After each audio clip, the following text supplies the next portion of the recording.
Good morning. Welcome to the Minoxidant webinar series. My name is Emily Adams. I'm the Business Development Manager at Minoxidant. Today's presentation on Minoxidant FRP R-Value. Our presenter is Jim Wishhusen, the FRP Division Manager at Minoxidant and has been with the company since 2010. A bit of housekeeping for today's webinar. In the lower left corner of your screen, encouraging participants to text questions to us. We will read back the questions throughout the presentation in an effort to encourage dialogue throughout. Without further, we'll turn the presentation over to Jim. And good morning to all. I really appreciate your spending your time with us here today.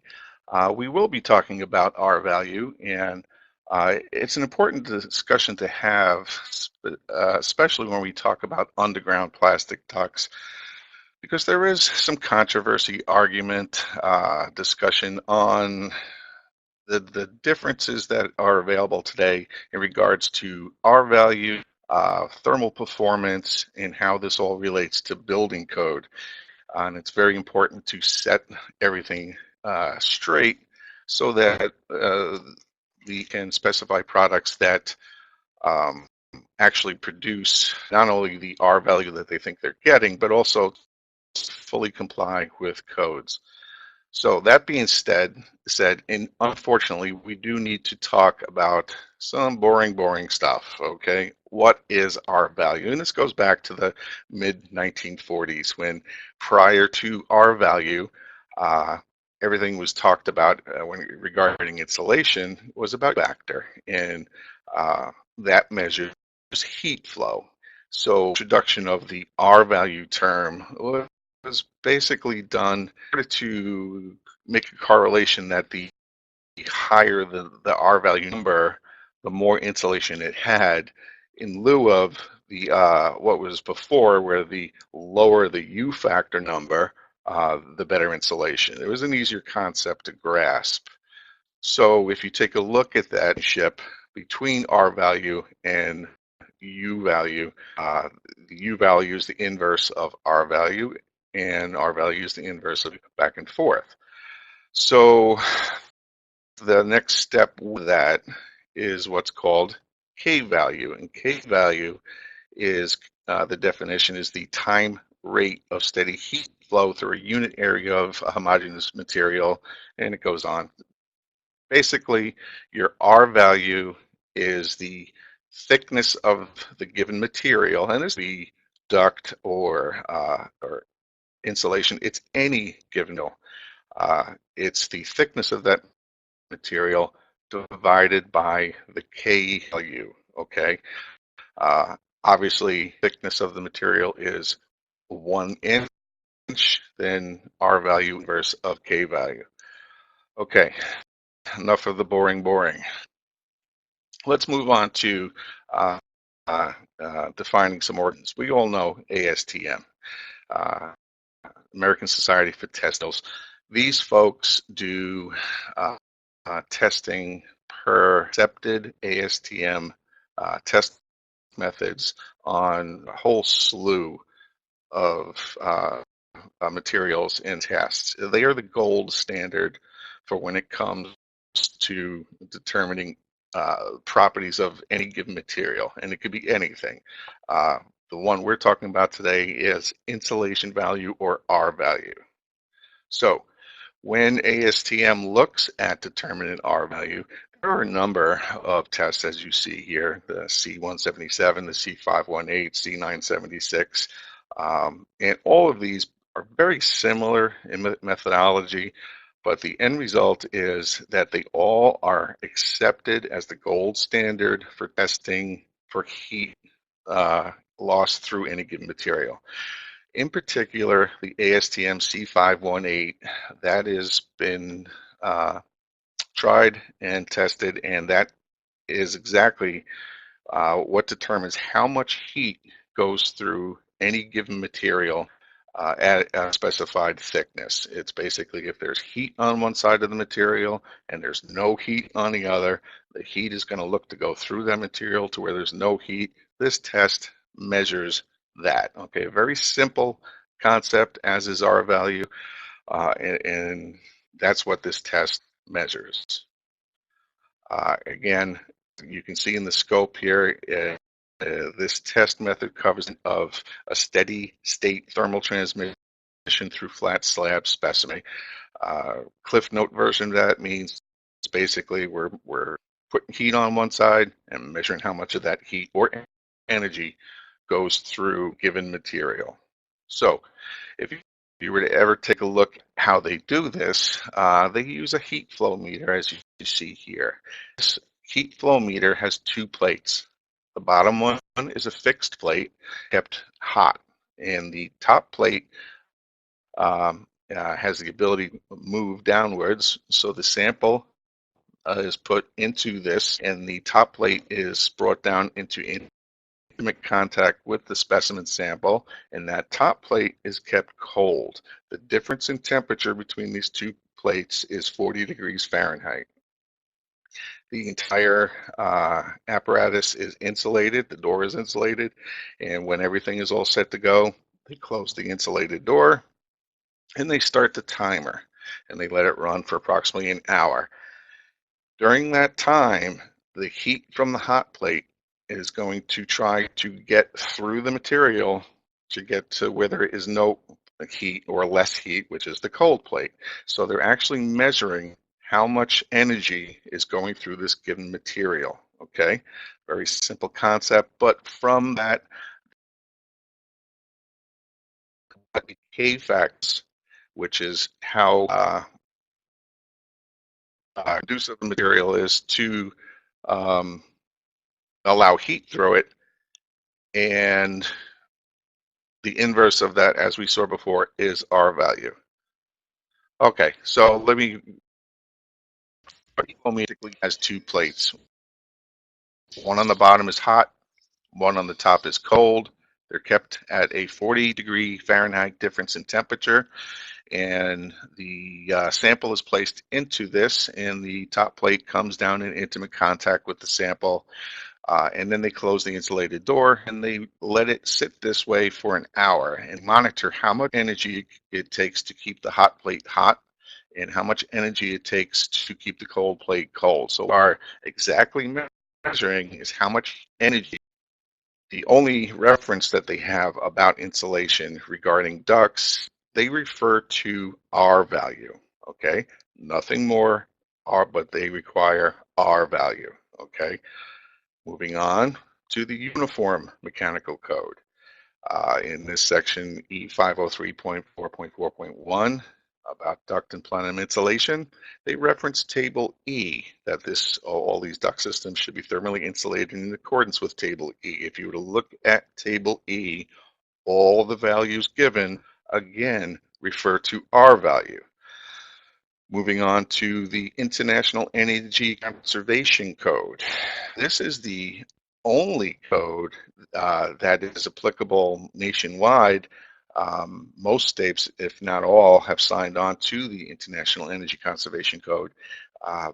This code demands R-value and specific R-values, okay? And they define in the International Conservation Code what R-value is, thermal resistance, and they actually specify what the units of measurement are, what this absolute material characteristic should have.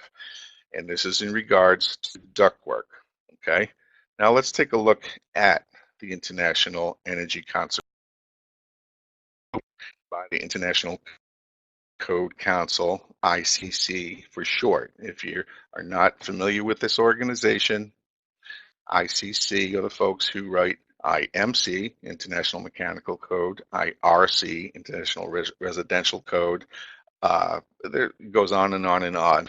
And just as a sidebar to International Mechanical Code, all 50 states and the District of Columbia have adopted IMC as their part of their state building code with some minor tweaking. So there is some consistency to that. So let's take a look at the International Energy Conservation Code. Here you're looking at an excerpt for commercial buildings. That would why it's referenced with a C. And in section 403.2.7 regarding duct and plenum insulation, you clearly see that all supply and return ducts and plenums shall be insulated with a minimum R6 insulation. It's a very statement. It's a very simple requirement, mandatory, not prescriptive. That's a mandatory requirement. They talk about R-value and R-value only.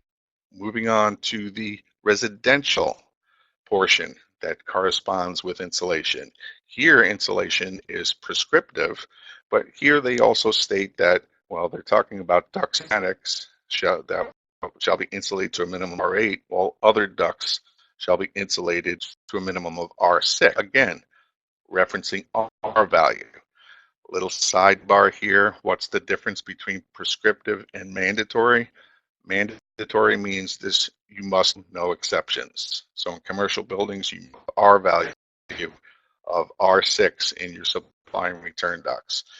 Prescriptive means that they want you to do this, you should do this, but if you cannot do this, then you have to have trade-offs in your project to offset the not complying with this requirement. But again, either for residential or commercial, International Energy Conservation Code mandates that your duct shall have R-value, insulation value. Determined by how the U.S. Federal Trade Commission determines R-value. Okay, there's no ambiguity here. They define R-value as the federal government determines R-value or define R-value. And what do? The U.S. Federal Trade Commission in CFR Title 16, Part 60.5, not only defines R-value as what you are seeing here, okay, but they also state specifically how R-value must be determined, not should, must be determined. And you can clearly see that the Federal Trade Commission mandates that AS testing and nothing else should be used to determine R-value, plain and simple. Now, that's what code says, that's what R-value is, that's the testing on how to determine R-value. Now, there's a manufacturer out there that tries to go about this a little differently. And I'd like to introduce you all to a little organization called NSF, National Sanitation Foundation.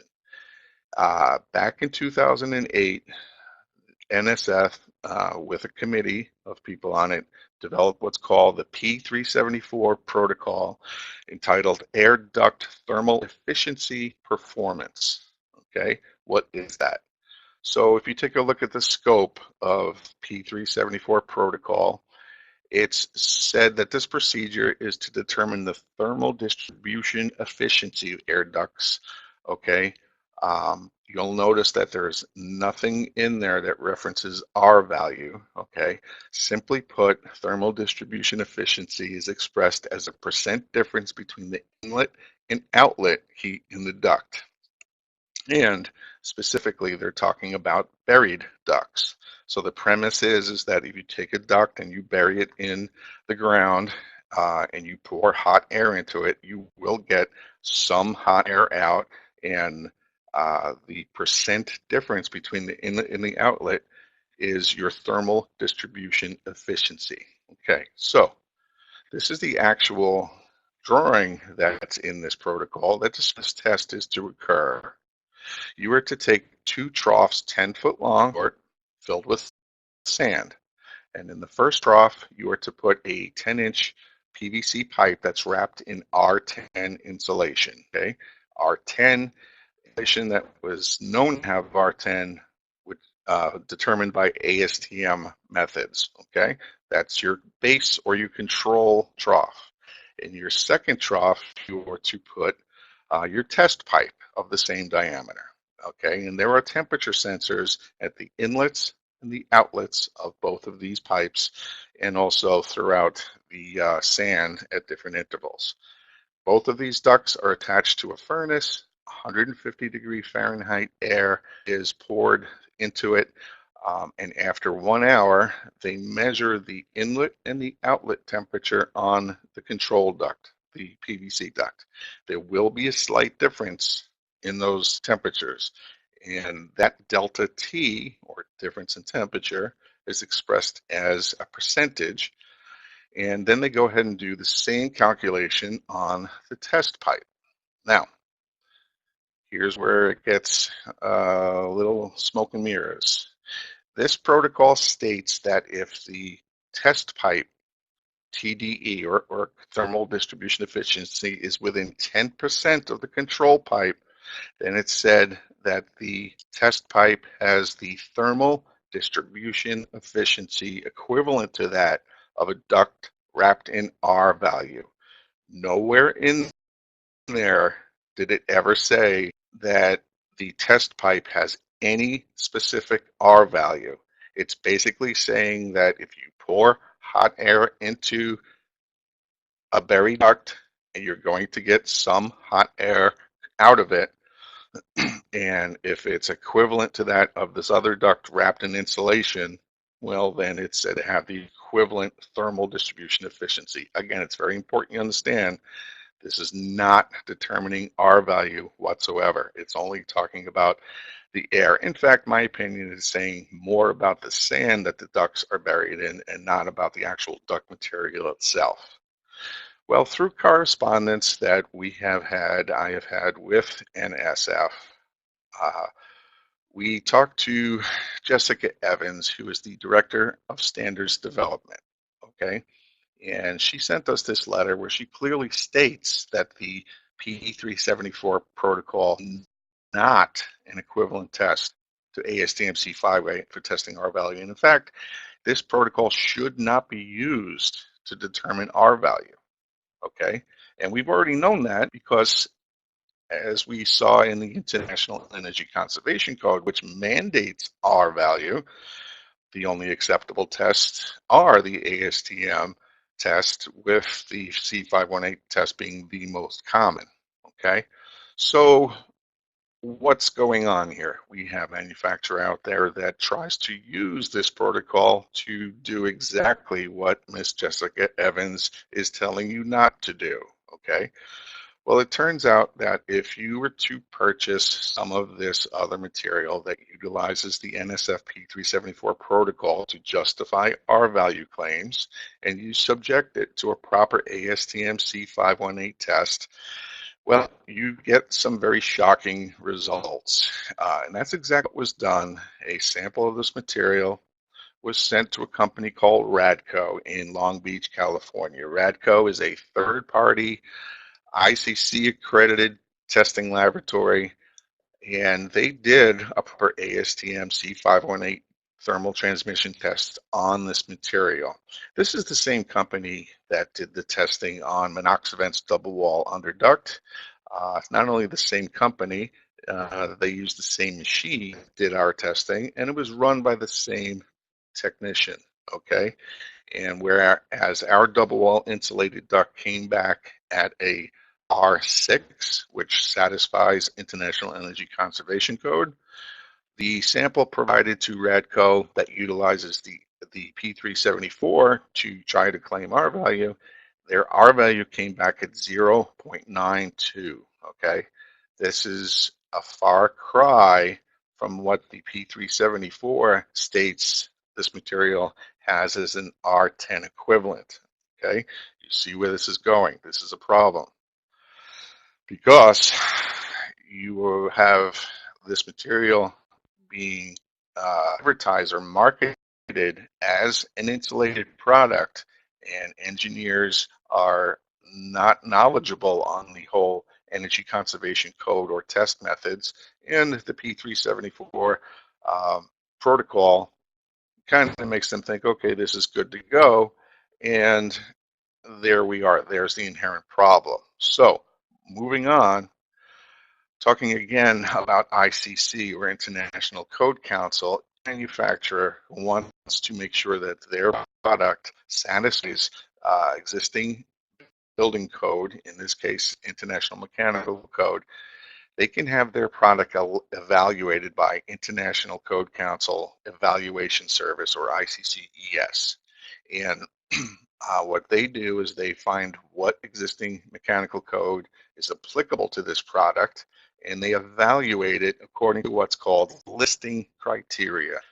If you take a look at their web page, they have a whole list of listing criteria, and the one that is applicable to underground plastic listing criteria, or LC 14. Now, if you take a look at up until September, what was an approved listing criteria 1014, you look at the date, okay? It was revised in March 2011. And at that time, on that date, when it came to determination of thermal resistance value for ducting systems, it first starts, as you see in 4.4.1, that thermal resistance of insulation should be determined by ASTM C518. But then it goes on to say, and again, this is 2011, that thermal performance of air ducts constructed with different materials may be compared to systems of known thermal values as described in NSF Protocol 374. Okay, that was in 2011. Now, during the September monthly meeting of the Listing Criteria Committee, this occurs in DC in September of this year, it was voted to remove that terminology from Listing Criteria 1014. Okay, as you see in front of you, revised September 2015. And when you take a look at the same section, determination of thermal resistance values, you'll really see that it only references ASTM C518. Okay, right now, ICCES is further redefining this. They're going to, from what I've been told, add back in a part about P374, but they're going to make it crystal clear that if you want R-value information on an underground plastic duct, it must be done by ASTM methods. If you want to know about thermal distribution efficiency, which basically is you put hot air and you get some hot air out, well, then you take a look, or you can take a look at the NSF protocol. But through and through, ICC has now acknowledged that the only acceptable method for determining R value is the ASTM method, specifically C518. Now here's just some cliff notes put together in the state of California, okay? If the P374 protocol is used to market a product that is claimed to be equivalent to another product that uses the ASTM, you're looking at unfair competition. You're looking at restriction of trade, because now you have one manufacturer that's marketing an uninsulated product to compete against other products that are properly insulated and properly tested, okay? That's where the unfair competition law comes into effect. If you were to do the same research in any other state, I have no doubt that you would come up with the same exact conclusion, that marketing a product that doesn't have insulation as an insulated product to compete against insulated products, that is through and through restriction of trade, unfair competition. So, in summation, everybody needs to understand that all of Minoxavent's FRP products, they have been properly tested and subjected to the C518 test. Our single wall under the product has a registered R1. Our double wall product at a standard 1-inch thickness is an R6. We've also proven beyond a shadow of a doubt that the P374 protocol is not the same as the C518 test and should not be used to determine R value.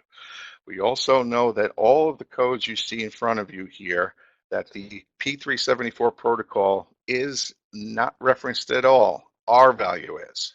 We also know that federal law requires the R value determination to be done through EM. So if your project requires installation because of International Energy Conservation Code, or if you want R-Value for your duct as an engineer, then you must ask for AS testing, as that is the only testing method that's accepted